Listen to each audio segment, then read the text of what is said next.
Hey friends and family, welcome to another episode of Josh's Corner, where I answer real estate questions for you. Today I am so honored to have my wife, who is the broker and owner of Realty One Group Zoom, sitting here with us today. And we've put together a top 10 question list that you have to ask if you are thinking about selling your home. You have a responsibility to make sure that you hire the right real estate agent, and the right real estate agent is a listing agent. So there's top 10 questions that we have put together for you today, and Treasure's going to read off the questions, and I'm going to give you some answers as to why those questions are important. So with that, we'll turn it on over to my bride. Yes. And this is super exciting because a lot of times a seller is selling for the first time and they don't know what to ask. They bought a home, they kind of fumbled their way through it, signed docs, got keys, and moved in. And now it comes time to sell the home. They have no idea what to look for, no idea what commissions are, no idea what to even ask. So we put together this list of questions to help you in case you find yourself in that position, needing to sell a home for the first time. Yes, fire away. Okay, first question. All right. How many homes have you listed? Very good question. Yes. All right, reason why this question is so important is because remember, you're selling your home, and like Treasure said, this might be your first time, and the last thing you want to do is to make a first mistake on the first time selling your home. So asking a real estate agent who is a listing agent how many homes that they have listed or sold is extremely important, because they will have experience listing your home, not just driving around showing buyers homes all day. There is a greater skill set required. Remember, we say that a listing agent is the chief surgeon in our industry. And so the only way you're going to find that surgeon who is going to perform that art on your home to create the most success that you've ever had, and the success you need as a family when selling your home, is to hire a listing agent. You have to ask the question, how many homes have they listed? Very good. All right. Number two. Okay, number two. How many of those homes that you listed actually sold? Oh. Yes. Oh, okay. So, The current market. all right. So, yes, powerful question, because here's the reality. You can have, let's say you had 15 people call you, right? I'm a real estate agent, a listing agent. I had 15 people call me, and all 15 people wanted me to sell their home. And now it comes time to sitting in front of you as the homeowner. You're going to be number 16.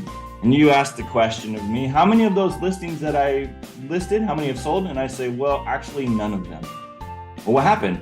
I couldn't get them sold. The market. Wow, the market shifted. Whatever the excuse is, or maybe you've got what we call an 80 agent. And an 80 agent is, well, I listed 10 homes and I sold 8 of them. 2 of them I couldn't sell for whatever reason. Or you find yourself with a listing agent who claims to be a listing agent and they've got 15 listings. Well, how many of those have you sold? Well, I only sold 5. Well, what happened to the half of them? Well, I just couldn't sell them. Now you might have a bigger issue. And so finding out exactly how many of the listings they took sold, absolutely critical. Amazing question, by the way. Thank you. Okay. 3. Next question. Who is your photographer and what photos do they provide? Ooh, okay, so go ahead. That's a good one, because a lot of times the agent's photographer is oh my god, not very professional. I mean, we know we've come a long way with the iPhone, but a different level of professionalism is needed when you're selling something that's worth hundreds of thousands of dollars. So what's your 2 cents? I couldn't even add 2 cents to that. Absolutely phenomenal. And yes, it is, I was going to say earlier, our biggest pet peeve is when we look on the MLS and we see someone selling their home for $900,000, $500,000. And the photographer, the agent who's taking it, has their finger in front of the camera. Oh my gosh. Listen. There's a beer in the back. Oh, that is the worst. Yeah. It's funny, but I mean, we've all maybe been there. I don't know. We always had professional photos when we first started out, but definitely you want to have a certain level of professionalism when you're selling something at a super high ticket. 100%. Yeah, we've landed a man on the moon.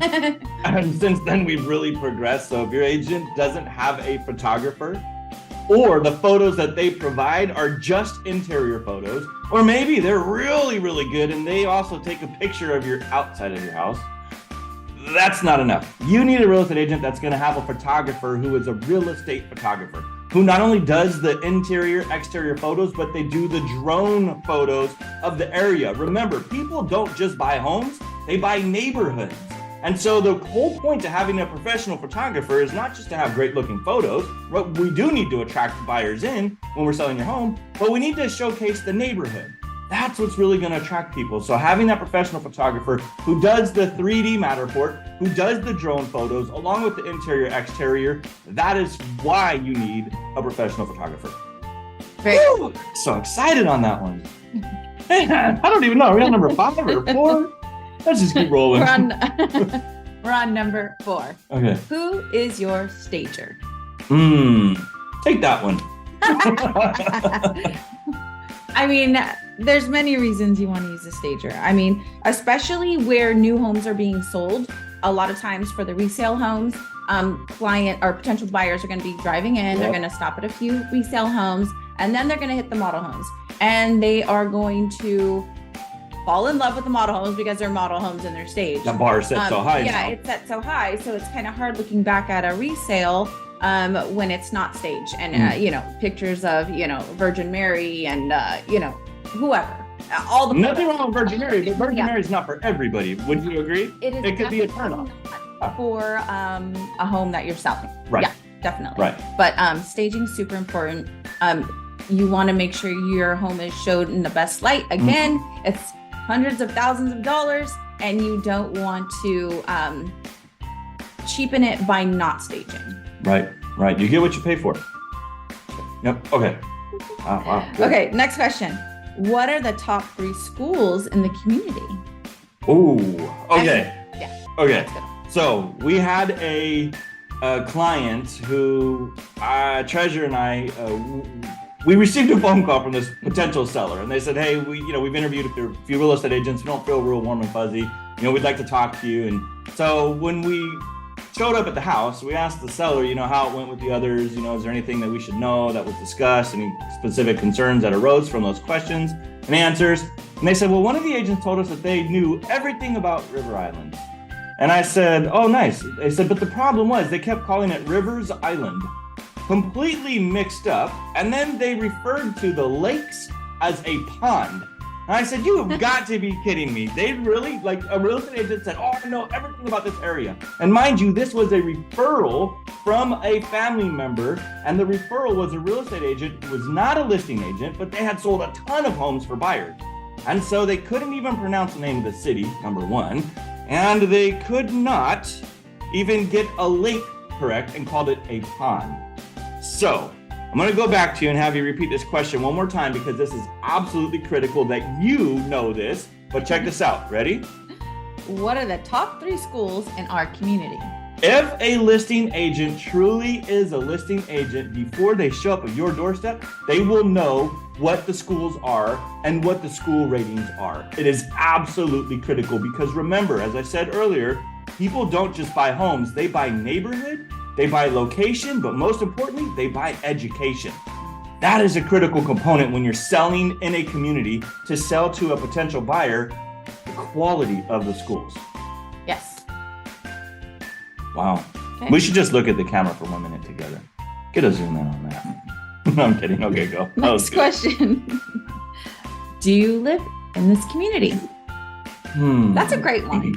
You want to take this? Well, it's a big question, I feel, because agents will market everywhere, right? If you're an agent, you can sell. You're an agent in California, you can sell anywhere in California. And you should. And you should, but it's a whole nother road.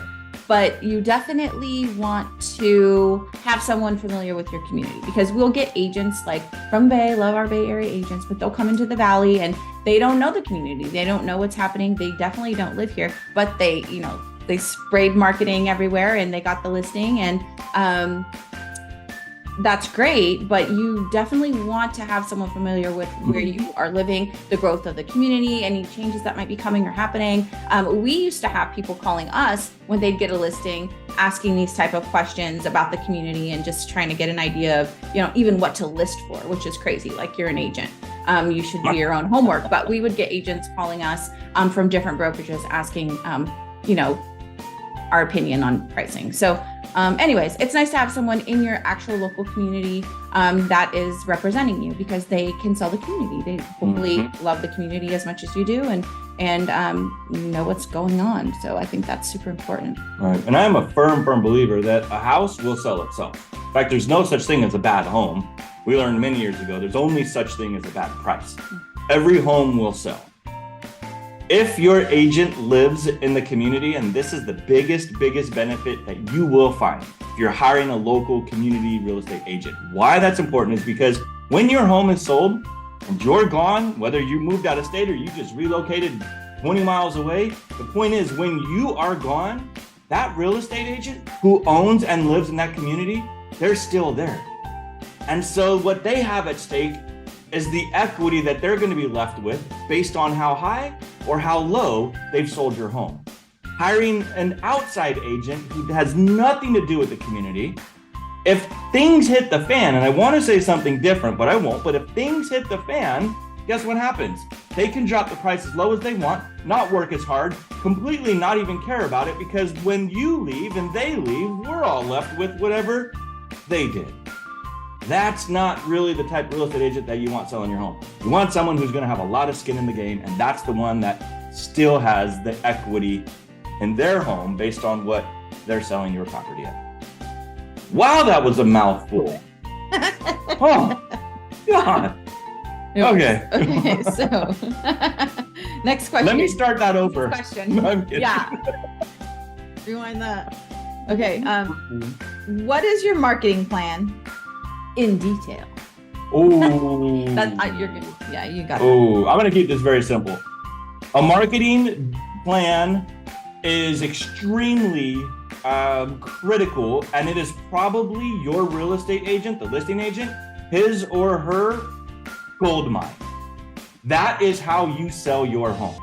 Remember, we're not in COVID timeframe in 2020, 2021, beginning of 2022, when homes were selling in 3 minutes of putting it on the market. Right now, homes aren't selling, and it requires a very skilled surgeon to sell a home. And the way that surgeon is going to do that is through tons and tons of preparation. That's what your agent needs to have. So if they can't really explain to you a very detailed but simple marketing and advertising plan, you need to just move right along. You need to move along. Or you need to call me. very, very good. Okay. How many homes have you sold in this community? Yeah, that's a critical question. Again, it just comes down to experience. Here's the deal. If you haven't sold a home, if the agent you're hiring has sold, let's say 50 homes in their life, and they've never sold one, or maybe they've dabbled with one or two in your community, that's going to be a challenge because they don't really know where buyers are coming from. What city specifically are buyers coming from to purchase in your community? You need a local listing agent that's going to know that, someone that sells lots of homes in your neighborhood, because at the end of the day, you want to sell your home as fast as you can in this market before rates continue to creep up. And you want to sell your home before other homeowners get on the markets, and now you've got to compete with their low prices because of whatever they might be going through. And so the faster you get it done, the better. And the only way to get that done is to have somebody who knows your area. They have to know your area. Good. All right. Okay. What is the property tax rate for my home? Oh, this is a good one too. Yes. So this can make or break a deal, honestly. Like we, very short distances. Wait, sorry, brain. Okay, so.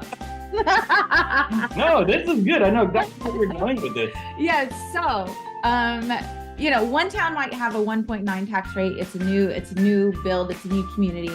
And then you go 5 miles to the right, and then the tax rate's 1.25. Yeah. So, and then you can go 10 more miles down the street and it's 2%. So a lot of times, agents, again, coming from different areas, not familiar with your area and your community, don't know the tax rate. Mm-hmm. So they'll get their contract accepted. They'll put an offer in on your home with their client, and they'll everything's locked in. They're excited. And then they get their final approval from the lender, and they find out the actual tax rate. And that's huge, guys, on, $500,000. That can be super huge. That's like on 2 a extra car million. payments per month. Yeah, it's super huge, and it definitely can make or break a deal. So knowing the tax rate is important. Every agent should know that. And I don't know that that's really taught in brokerages at all, but definitely you want to know the tax rate of the community that you're selling or homes that you're showing. And Yeah, nothing worse than getting 21 days into it, the transaction, you're ready to close. The buyer barely qualified, and now you got to hit them with this. Your agent didn't tell you that it was 2% property tax rate, and now that extra $1,000 a month you can't qualify for. Deal goes off the market, back on the market. It is a nightmare. It's a waste of everyone's time. You're a listing agent, so they can educate that buyer's agent. Sure. Good. Okay, so bonus question. Bonus. Hold on, we need like the ding ding dings and flashes. Okay, bonus question. And this is more for you. So at the end of everything, all the questions you've asked, you got all your information, you've done your homework, you've really dialed in with what this agent knows. Do you feel this agent is compatible to you? Do you get the warm and fuzzies? Do you feel in your heart they're going to have your best interests? These are all things to take into consideration and not just go with like the cheapest person. Right. Because at the end of the day, what you pay for. Yeah, you do. You get a finger in your $800,000 photo. Yeah, it can be super frustrating once you're in contract, because normally those contracts can go, standard 3 months, 6 months, just depending. It can be a year. You're stuck with this agent. But anyways, definitely you want to be compatible with them. Outstanding bonus question. All right, well, that wraps up today. I hope you enjoyed our episode. And until next time, we'll see you soon.